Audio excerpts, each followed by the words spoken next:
Hi Flosstube, my name is Danielle and this is my channel where I talk about cross stitching, and today we are here for HoliVlog's day 14.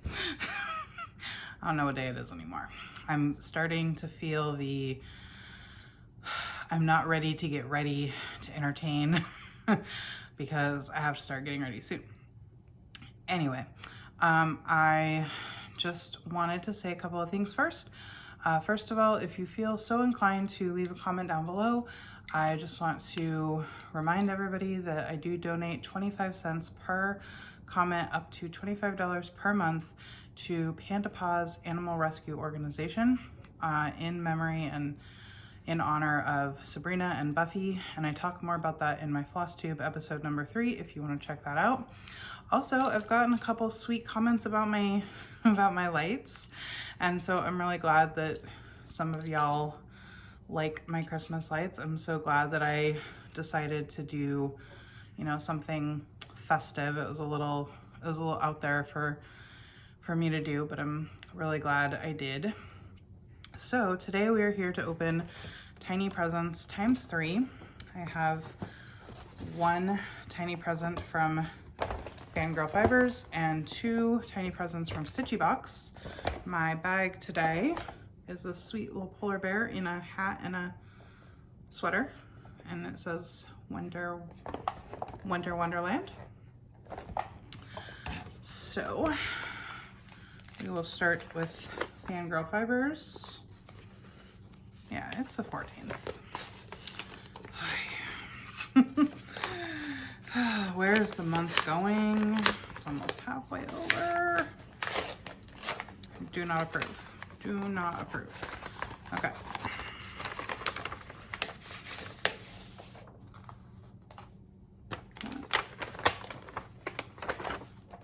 Well, that's cute.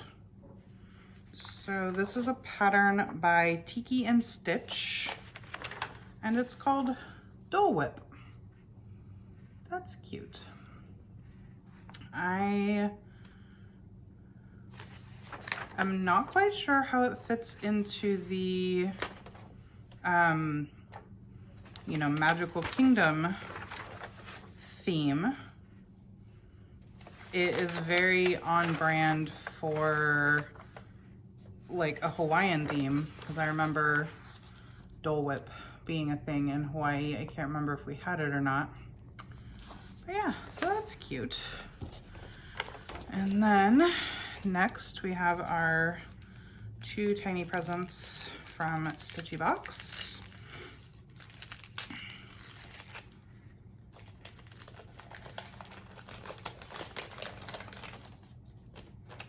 Okay, we have some beads. Or, oh wait, these are pearls. Hold the phone.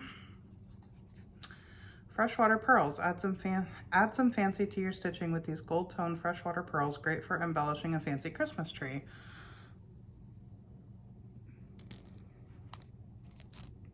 Yeah, those are cute. I'm gonna have to get into beading. Gonna have to do it. I have a friend and I that are gonna stitch the same pattern for each other, and neither of us have ever beaded, and we were like, we should use some of these beads from our little boxes on our special cross stitch for each other. There's a tag in here somewhere. Okay, these are seed beads, opaque metallic gold. And our note says, fancy up your Christmas stitching with some gold beadwork. Those are pretty. Those would look good on a Christmas tree stitch. And like some red beads, golden red. It's funny, I'm not really a gold person, but I do like a golden red Christmas tree. And again, all of my little Stitchy Box items are going in the little bag that we got as one of our tiny presents. So now, what I'm really excited for I did it, y'all. I finished my wreath. I got off of filming and then I went in and immediately did, I had 145 stitches left and I did it. She's done. Okay, so this is, let's be proper floss tubing. And yes, this is post ironing. I cannot get some of these intense wrinkles out. So this is the Frosted Pumpkin Stitcheries Christmas Wreath Club Stitch Along that started in November of 2020. It is on 14 count Picture This Plus in the colorway Heartland. And this is almost all called for, except I did make some changes. This was released in 10 stitchy parts. I did not keep up whatsoever. I tried really hard. I did pretty good until I'd say February of this year. And then I started to majorly get distracted. And then I would go and kind of catch up. But then I think maybe the last time I was like fully caught up was April.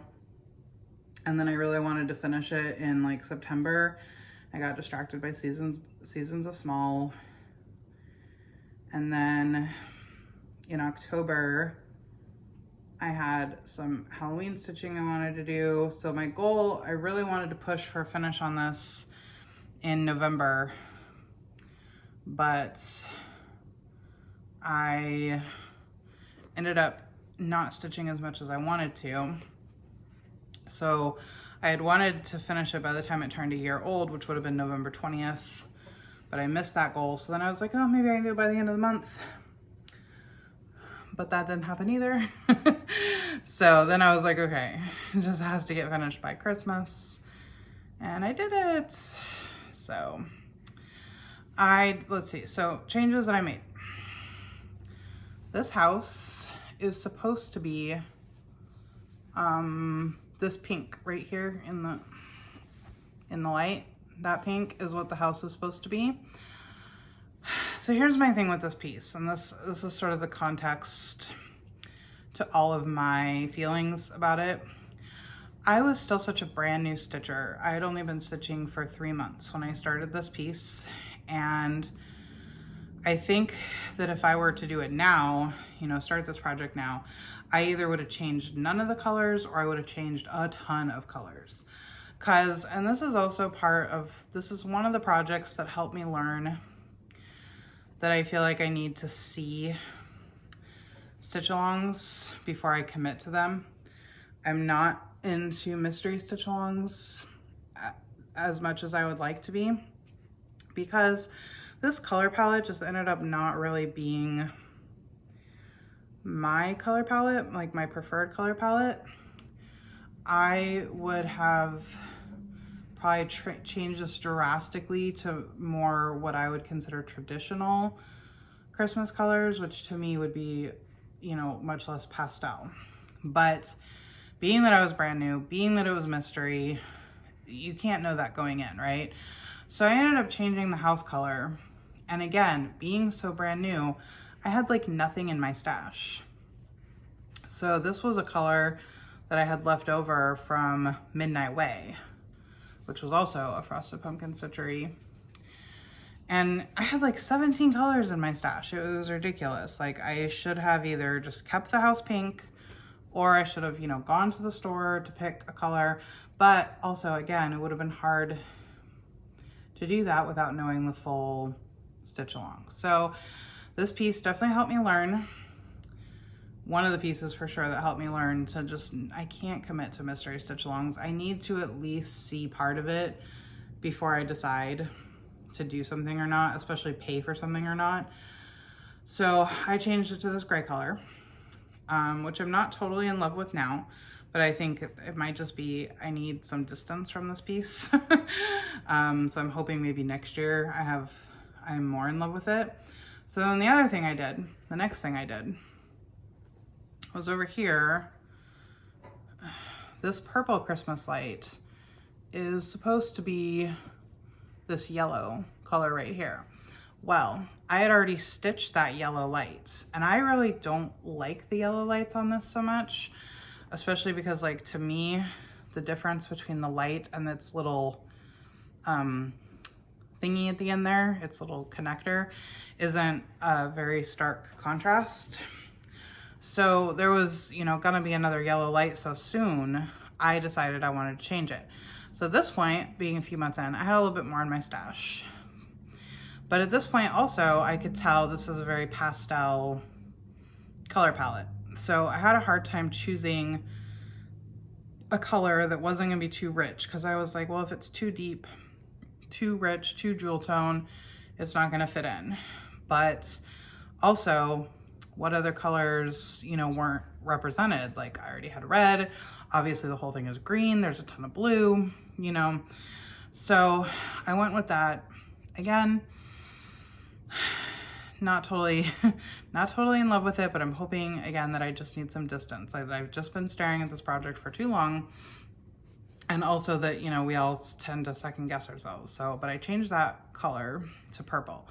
Then, because I did that, I didn't want that to be the only place that there was that color occurred. So this ornament here with the deer in it, that is supposed to be primarily the pink color with some speckles of this lighter color in the bow tie. And in the model, I didn't really think that the reindeer popped. Like, the pink and this brown together, the brown got really washed out. So I knew that I needed to do something to it. I decided to do the purple again over here, but I decided to leave out the speckles. About halfway through the ornament, I regretted my decision of leaving out the speckles. I wish that I had went ahead and found another color to do them in, but I didn't, and I wasn't ripping back at that point. So then the only other thing I changed is there's a couple ornaments. Let me find them. Okay, so like you can see in these ornaments here, you see how this ornament has got the white stitches, and these white stitches are in like all the ornaments and all the little light bulbs, and they're supposed to be the reflection, like light glinting off of them. There's a couple ornaments where I left that off. So I left it off of this one, and I just went ahead and put in the stitches that would have been there if the reflection, glimmer, glint, whatever hadn't been there. So I did that in that one. And I also did it, wait, is that the only one I did it in? It is. The other ones I put it in. I know something about that one really bothered me. I don't know what it was, but that one did really bother me. I like the glint effect on the light bulbs. I don't like it as much on the ornaments. So again, but then it kind of bothers me that it's not consistent, right? And then the other thing I did was sometimes on the Frosted Pumpkin designs, I think I'm looking for which star. Sometimes they do their little faces. Okay, so the mouth on the star is charted to be here. But I don't always like the mouth being in between the eyes. So before I even stitched that star, I stitched this one and I put it down. But then I forgot that I put it down when I did that one. So I put it in the right place. So then I knew there was a third star. So I was like, well, what do I do with the third star? Because I don't want like two to be charted or, you know, placed right and one to be placed wrong. So I actually put the mouse at 3 different positions. One is as charted, one is 1 stitch down, and one is 2 stitches down. So change the mouse. Didn't always put the reflections in the lights or in the bulbs. But yeah, so like I said, I do love the piece, but the color palette, again, I either would have changed nothing or I would have changed a lot, you know?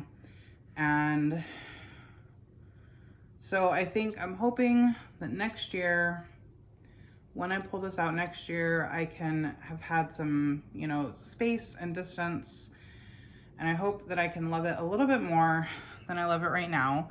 This is my biggest finish to date. This has 18,300 something stitches in it. It's not my biggest project anymore because I have some that are like 20,000 now, but it is my biggest finish by a lot, actually by at least double, I think. I don't think I've finished anything over 8,000 something stitches, so, but yeah, so it's done. And I don't know how I want to finish it. It was supposed to be finished as a pillow. This is my back if anybody cares. I don't think it's too bad. I have a couple places where knots got away from me, but they're not that bad.